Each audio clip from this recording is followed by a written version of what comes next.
or simple hacks to boost your score. If you don't know an answer, if you are not writing that one, that can also deduct your marks, maybe if you listen to this video very carefully.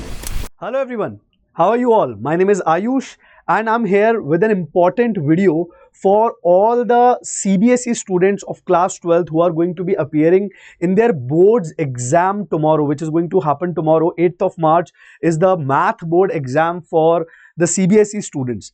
So I know right now you must be very occupied, very busy in preparations, but I request you to give me your 5 to 10 minutes to listen to this video, and I assure you that this is going to benefit a lot for you in tomorrow's exam. So in this video, I'm going to talk about simple answer writing techniques or simple hacks to boost your score by the way you write your answers and what to do in which scenario. If the paper is difficult, if the paper is easy, if you don't know an answer, how should you attempt the paper? All of that is going to be very important in tomorrow's exam.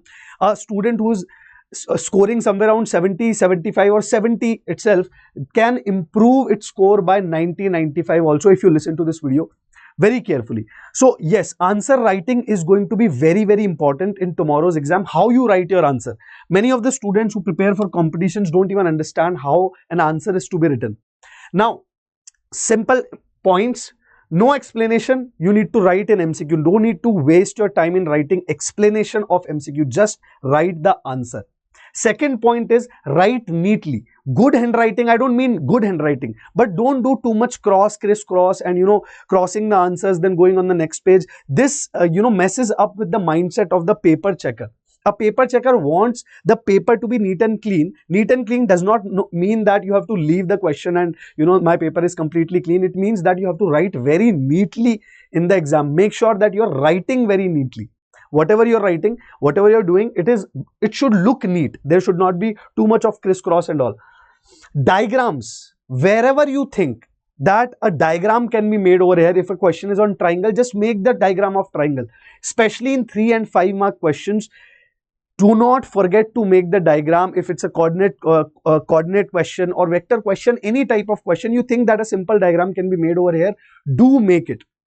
Do make that diagram. That is going to improve your chances of scoring better in that question. Now, third thing I mean is used formula and concept. By this I mean that wherever you think that this property is being used of matrices, this property of indefinite integration, or this particular formula of some question is being used, then write that formula, write that concept in a bracket wherever you are using that. If you are not writing that, that can also deduct your marks. Maybe in 5 mark question you might get 4 marks only just because you did not write what you are using, what concept you are using. Because we are in a habit of solving and directly writing the answers. Don't do that. Use formula and all. Please do. Distinguish separate parts in a question. Suppose you have a question of 3D where first they are asking you to show something, maybe perpendicularity or something, and then in the second part they have asked one more question related to the same question, right? Suppose they want you to write the equation of line which is passing through a point. Then you in your answer both the parts should be distinguished. It should not be like in a continuation flow you have written the answer and the exam checker is not able to distinguish where you have solved the second part and where the first part. The exam checker is going to be in a hurry while checking the papers. So you have to make sure that he is able to see each and everything, what you have solved, which part you have solved. So distinguish the separate parts. Now, next few things are how to attempt the paper. It is very important. How are you attempting the paper? So there are 3 methods which students use. Generally, some students randomly solve the paper. First 1, 2, 3, 4, 5 questions, then directly jumped on 16, 17, 18, then came back on 5, 6, 7, then 31, 32. Don't do randomly, please. This is going to make your chances of scoring better very less, right? Now, these 2 approaches you can use, serial wise or section wise. If you are very confident, if you have solved the sample papers, if you have solved the CYQs, current year questions and NCERT, if you are very confident with your preparation, then prefer to solve serial wise. This is the most correct way, 1, 2, 3, 4, because it is going to mesmerize your exam checker that yes, this is serial wise, everything is solved serial wise. Even if there is minute 1 or 2 mistakes also, he is going to ignore that, he or she is going to ignore that. Second approach, if you are not feeling very confident also that I cannot attempt serial wise, then at least go section wise. section wise, section A, section B, section C, section D, section E. Like this you can solve, but don't solve randomly. This decreases your chance of scoring better.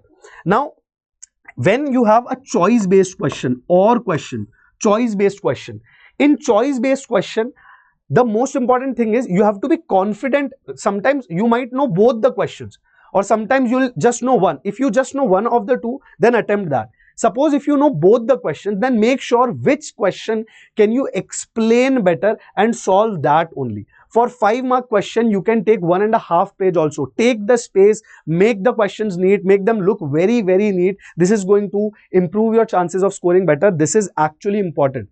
You can score much better just by making your paper nice, look nice, right? In or based question, choice based question, go with the question which you are fully confident with and which you can explain better, even if you know both of the questions.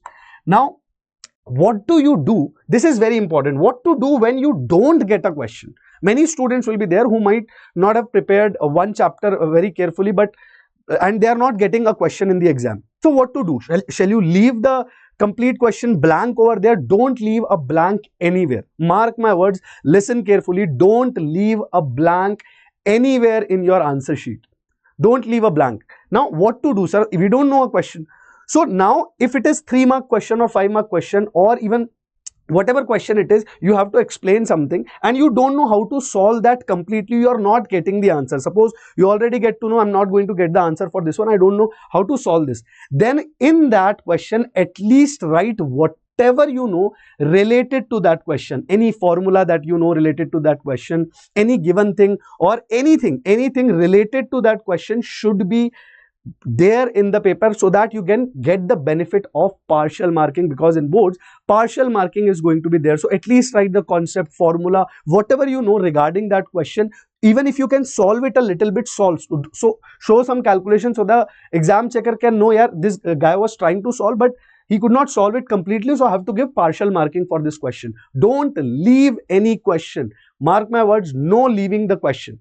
Okay, there should not be any blank in the exam checker. This puts a very negative mindset in the heads of exam checkers. So don't leave any question. Very important thing.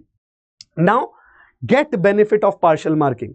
Partial marking is going to be there. That's what I was explaining, that wherever you don't know a question, then you can get the benefit of partial marking. Do something related to that question. Make a diagram you can make over there. Suppose it's a coordinate geometry question, then at least make x, y axis, plot the line. Linear programming question, you don't know how to solve it completely. Suppose open area comes and you don't know how to solve that, then at least solve till where you know. Don't leave it. Okay, partial marking benefit you have to take. This is going to improve your score a lot. No leaving of any question. Many students are very underconfident and they start leaving the questions. Don't do that. Now, about case study questions, right? You have 4 marks case study questions. How to attempt these? In every case study question, almost in every case study question, either you can make a diagram, and either a diagram or a table, or both. Diagram and table both. Case study means that you're studying a case. When you're studying a case, you have to make some relatable data to that. So it can be a table or it can be a plot in graph or diagram, whatever it is. But show that you're solving it like a case study. Tables all are necessary over here. In the case study questions, if a table can be made, make that table. Show it like you are solving a case study. Okay, this is very important. If you don't make a table, just simply solve the questions. 2 parts of the question are there. You solve 2 parts in just half of a page. You are not going to get full marks for that. You have to solve it like a case study. Make table, make diagram, whatever is required in case study questions. Very important thing. Now, one more important thing, how to do the last minute revision. Because in math exam tomorrow, what is going to matter the most is your last minute revision.